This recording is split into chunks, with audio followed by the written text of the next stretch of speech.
Днес Анели става на 9. Преди 9 години в живота ни се появи едно малко чудо и от тогава всеки ден е по-светъл, по-шумен, по-смешен и по-пълен с любов. Решихме да запишем това малко интервю като подарък за бъдещата Анели, за да може един ден, когато стане на 19, да види как е изглеждала, какво е обичала, за какво е мечтала и какво е било важно за нея на 9. Това е нашата малка капсула на времето. Анели, това видео е за теб. С много любов от твоето семейство. Здравей! Здравей! Как се казваш? Анели? На колко си години? На 9. Опиши себе си с 3 думи. Аз съм мила, аз съм добра и съм много красива. Какво харесваш най-много в това да си на 9 години? Ми харесвам, че съм по-голяма, харесвам, че се чувствам като по-голяма и че съм много повече свободна и мога да отивам на повече неща, които са по-големите. Кое е най-хубавото нещо, което ти се случи в последната една година, откакто беше на 8 до сега на 9? Морето беше много хубаво, някакви празници, които имаше и че още се чувствах по-малка. Така звучи Анели на 9 години, когато говори за себе си. А сега да видим как изглежда нейният малък, голям свят. Кои са трите ти най-любими неща за правене, когато имаш свободно време?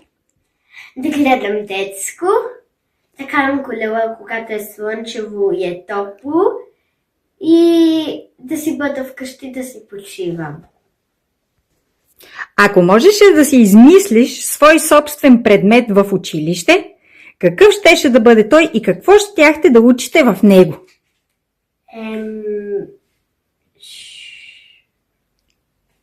Щях да подобря света, такова предмет, който да се подобри света, да учим как може да се направи по-добър света. Кое е най-смешното нещо, което ти се е случвало в живота и още те кара да се смееш, когато се сетиш за него? Някакви думички, някакви смешни думи и точно конкретно нещо нямам. Кой най-често ги казва тези смешни думи? Алекс, моя брат. Гасти, тупе! Какавуз! Понякога най-малките хора имат най-големите мисли. Сега ще попитаме Анели какво я прави щастлива, какво я натъжава и за какво е благодарна в този ден.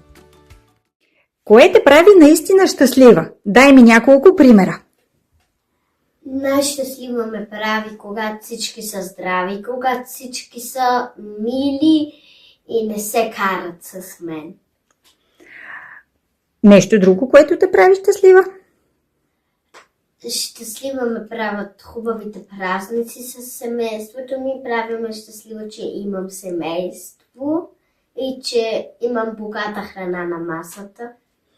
А, например, в училище, кое те прави щастлива в училище? В училище ме прави щастлива, че има хубави задачи и че имам някои приятелки, които ако нещо не знам как става, ми показват. Според теб ти справяш ли се добре в училище с нещата, които учите?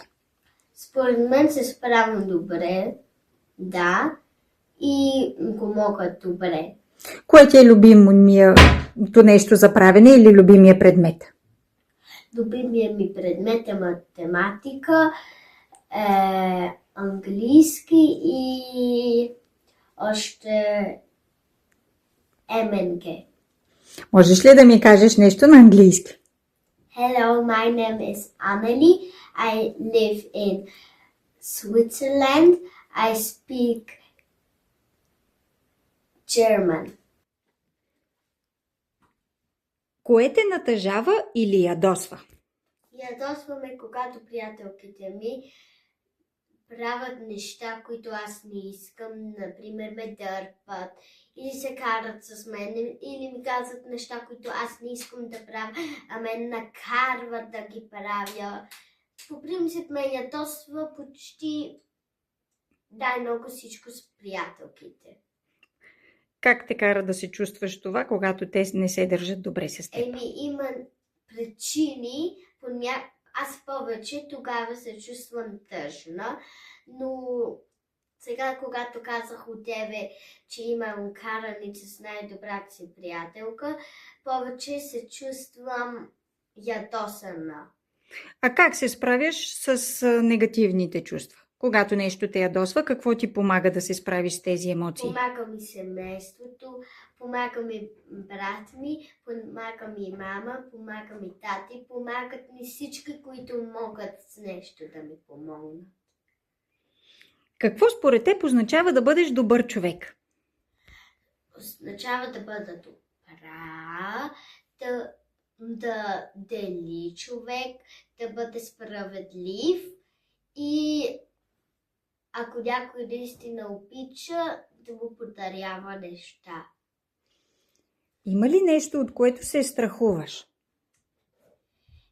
Имам нещо и то е например да си закупа най-добрите си приятелки или някой да ме предаде, ако нещо му каза. За какво си благодарна днес? Благодарна съм за днес, че днес ще направим коледната елха, ще декорираме, ще махна украсата за моя рожден ден и се радвам, че скоро ще дойдат нашите елфи. Мислиш ли, че сте влезнали в списъка с добрите деца? Дали елфите ще се върнат пак в нашия дом за тази Коледа? Да, според мен да. Кои хора обичаш най-много и защо? Обичам мама, тати, Алекс, който е най-смешният. Обичам баба, другата ми баба, дядо, баба Нонка. Всички обичам, които са от моето семейство. Защо обичаш твоето семейство? Защото майка ми и татко ми майка ми ме е родила, татко ми и майка ми са ме направили и съм много щастлива, че съм тук и много ги обичам. Че те има на този свят? Да. И ние те обичаме. А защо обичаш твоя брат Алекс? Защото той понякога е добър, но понякога може някакви глупости да направи, но ми харесва по принцип. Кой е най-добрият ти приятел и какво най-много харесваш в него?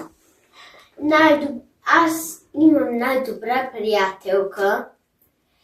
Тя се казва Джоена, за момента е най-добрата ми приятелка, защото по принцип най-добрата ми имам караница и тук може да продължи още няколко дена. Коя е тя? Яра. А друга добра приятелка? Валери, но тя малко по-голяма, 1 година по-голяма от мен. И тя сега е повече с големите. И още едно момиченце от Украина. И още едно момиченце, то се казва Яна. Тя също ме е добра приятелка, но не си играе чак толкова с мен. А какво харесваш в Джоена? Джоена, тя е мила и вчера, мисля, че вчера ми направи кекс, точно за мен, мафин и още едно какао, като какао ми подари и много беше вкусно. И не само заради това, когато се чувствам сама, тя всеки ден играе с мен. Какво най-много обичаш в твоето семейство? Обичам всичко, освен караниците.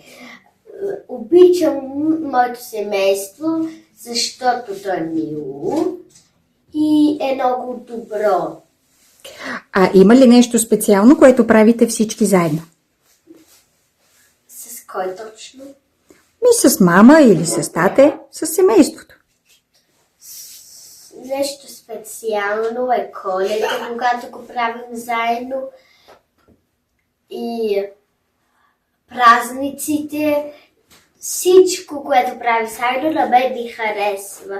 Дори ако тата понякога не е с нас, ми харесва. Има ли нещо, с което се гордееш, че си постигнала до сега? Гордея се, че съм била за момента повече добра, че съм давала неща, че съм подарявала неща и че съм много мила. А какви са твоите специални умения, с които се гордееш? Моите специални умения, според мен са, че много добре пея, че добре танцувам, че в трети клас в момента се справям добре с математиката и че английския е част от мен все едно. И върви ли ти? Да, върви. 9 години са малко, но мечтите вече са големи. Нека чуем как Анели си представя бъдещето и какво иска да научи, да промени и да постигне. Какво искаш да се научиш да правиш по-добре през следващата година? Искам да се науча на нови песни, да пея по-хубаво, да имам по-мек глас и да успея нещо да направя колабо. А в училище какво искаш да правиш, например, по-добре? В училище искам със сигурност по-добре математиката, защото искам да се науча да я правя най-добре от всички и английския. Ако можеше да промениш едно лошо нещо в света, какво щеше да бъде то? Щях със сигурност да промена, да изхвърляме покуците в моретата и дърветата или животните да умират и да направим света по-добър. Как си представяш живота си след 10 години, когато си на 19 години? Представям си живота добър и някои нови неща да сме направили, да сме помогнали на света. Къде живееш след 10 години? Още по принцип не знам, но си мисля, че може или да живея в Париж, или тук да продължа да живея, или да отида някъде другаде, където още не знам къде. Тоест, може да живееш с твоето семейство, с мама и тате и брати, или вече ще живееш сама? Или с съученички? По принцип, дълго още да ще живея със семейството, да ми показват нови неща. Обаче, когато вече стана, например, на 20 или на 19, мисля, че ще искам понякога да отивам с приятелките ми някъде на излет или да отиваме някъде. А какво ще правиш след 10 години? Ще учиш ли? Ще работиш ли? С какво се занимаваш? Мисля, че ще отивам някъде да пея или да работя през това време. Анели ще говори на бъдещата Анели след 10 години. На това момиче, което ще бъде на 19. Това е нейното послание към самата себе си.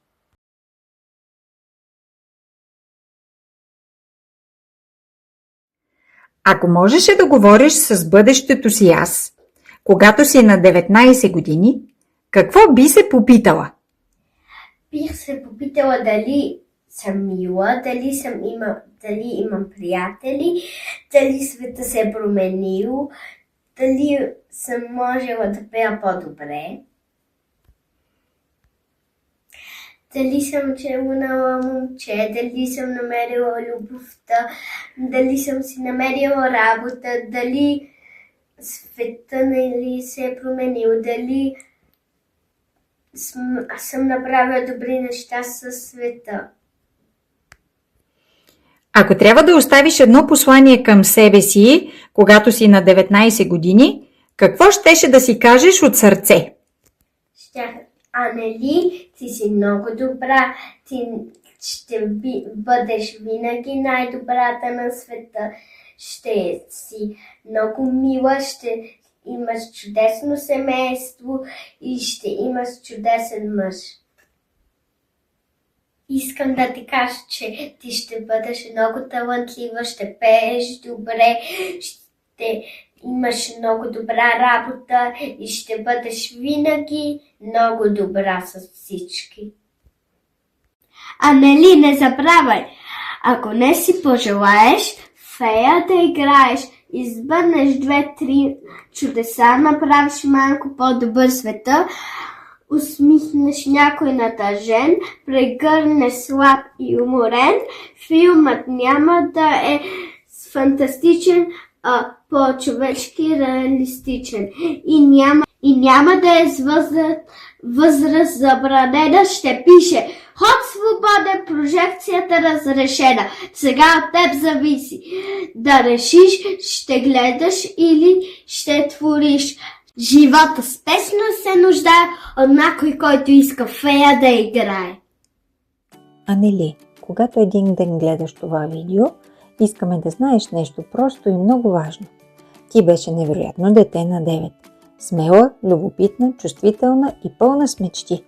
Надяваме се, че каквато и да станеш на 19, ще запазиш тази светлина в очите си и тази доброта в сърцето. Много те обичаме, повече отколкото думите могат да кажат. Повече от многото на най-многото. Честит 9-ти рожден ден, Анели! Обичаме те!